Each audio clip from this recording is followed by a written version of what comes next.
আরে দাদা, বাজারে যাচ্ছেন? বাজারে যেতে হবে না। আরে বৌদি, কি বলছো? বাজারে না গেলে খাবো কি? কি যে বলছো কিছুই বুঝতে পারছি না।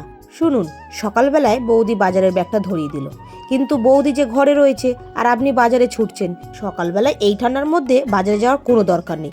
এই রেসিপিটা দেখে নিন, বাড়িতে গিয়ে বৌদিকে বলে দেবেন, তাহলে একটা বেলা বাজারে না গেলেও চলে যাবে।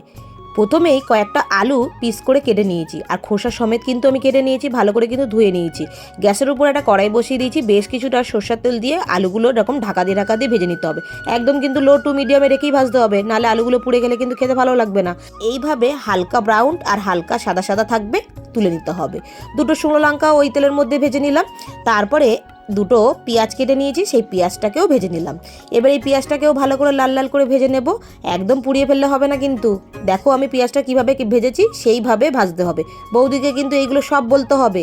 এবারে দুটো লঙ্কার বোটাগুলো ফেলে নিলাম। এবারে লঙ্কার লবণ দিয়ে দিলাম, আর লবণ দিয়ে লঙ্কাটাকে ভালো করে মেখে নিলাম।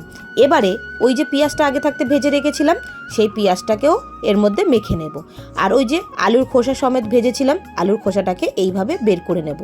তো খোসাটাকে বের করে নিলে সুন্দরভাবে বেরিয়ে যাবে। খোসাগুলো বের করে নিই। আর তোমরা বলে ফেলো তো কে কোথা থেকে ভিডিওটা দেখছো, তবে তো ধন্যবাদ জানাবো নাকি।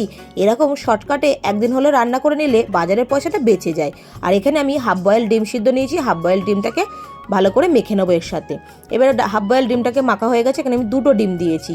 এবারে দিয়ে দিলাম ধনেপাতা কুচি। কেমন লাগলো অবশ্যই একবার বলো কিন্তু।